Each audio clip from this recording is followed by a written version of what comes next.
नमस्कार, मैं हूं अभिनय आकाश और आप देखना शुरू कर चुके हैं प्रवास साक्षी के special show motion live information यानी एमआरआई। वैसे तो चंद्रमा धरती का स्थायी उपग्रह है और इसकी चमक ने हमेशा इंसानों को अपनी ओर खींचा है।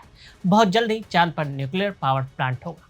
ये बात आपको भले ही हैरान करने वाली लगे, लेकिन निकट भविष्य में यह संभव होने जा रहा है। रूस चांद पर न्यूक्लियर पावर प्लांट लगाने जा रहा है। इससे भी हैरानी की बात यह है कि इस काम में धरती के दो दुश्मन एक ही टीम में नजर आएंगे। जी हाँ, रूस के चांद पर परमाणु प्लांट वाले प्लान में भारत और चीन उसका साथ देते नजर आएंगे।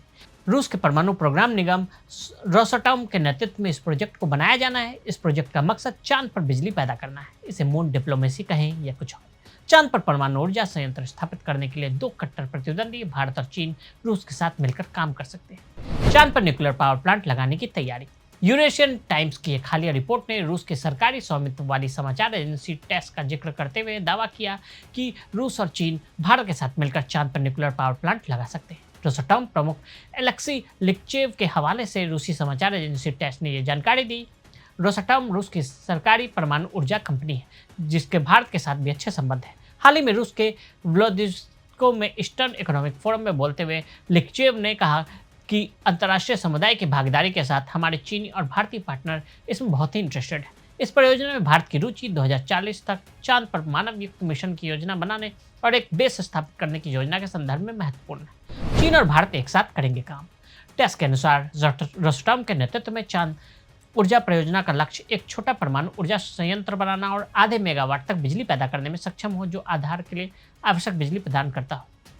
लिक्चेव ने दोहराया कि चीन और भारत इस अभूतपूर्व चंद्र ऊर्जा समाधान को बनाने में शामिल होने के लिए उत्सुक है। रूस की अंतरिक्ष एजेंसी रोसटॉम ने पहले मई में घोषणा की थी कि इस परमाणु ऊर्जा संयंत्र पर काम चल रहा है। इसे चंद्रमा पर तैनात करने का इरादा है। रिएक्टर प्रस्तावित चंद्र आधार के लिए ऊर्जा प्रदान करेगा, जिस पर रूस और चीन संयुक्त रूप से काम कर रहे हैं। चंद्र आधार के लिए भारत की इच्छा चंद्र ऊर्जा परियोजना में इसका संभावित भागीदार से मेल खाती है। इस चंद्र परमाणु ऊर्जा संयंत्र का निर्माण जटिल होगा।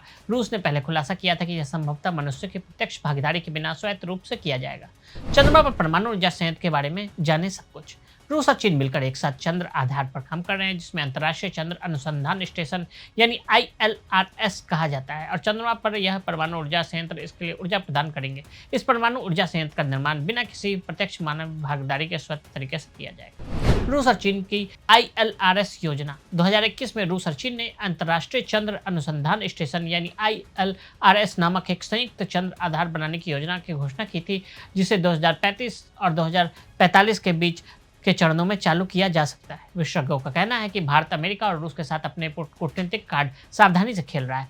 जहां वह गगनयान मिशन के लिए शुभांशु शुक्ला को अमेरिका के अंतर्राष्ट्रीय अंतरिक्ष स्टेशन में भेज रहा है, वहीं अब रूसी चंद्र ऊर्जा परियोजना पर चीन के साथ हाथ मिलाने की संभावना तलाश रहा है। भारतीय अंतरिक्ष अनुसंधान संगठन इसरो की आधिकारिक वेबसाइट के अनुसार गगनयान परियोजना में 3 दिनों के मिशन के लिए 3 सदस्यों के दल को 400 किलोमीटर की कक्षा में लॉन्च करने और उन्हें सुरक्षित रूप से पृथ्वी पर वापस लाकर मानव अंतरिक्ष उड़ान क्षमता का प्रदर्शन करने की परिकल्पना की गई है। भारत का गगनयान मिशन।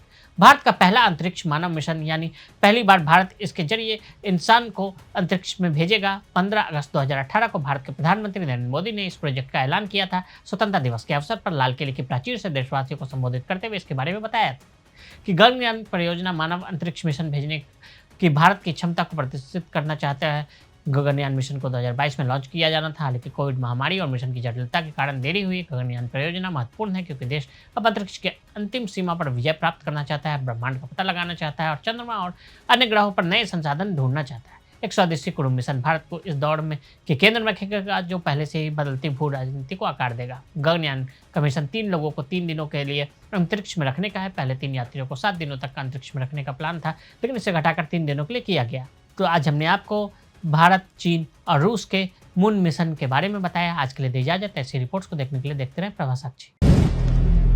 अगर आप भी लेना चाहते हैं देश दुनिया की तमाम जानकारी, तो आज ही सब्सक्राइब करें हमारे चैनल को। साथ ही नीचे दिए बेल आइकन को जरूर दबाएं ताकि हर अपडेट आप तक पहुंच सके।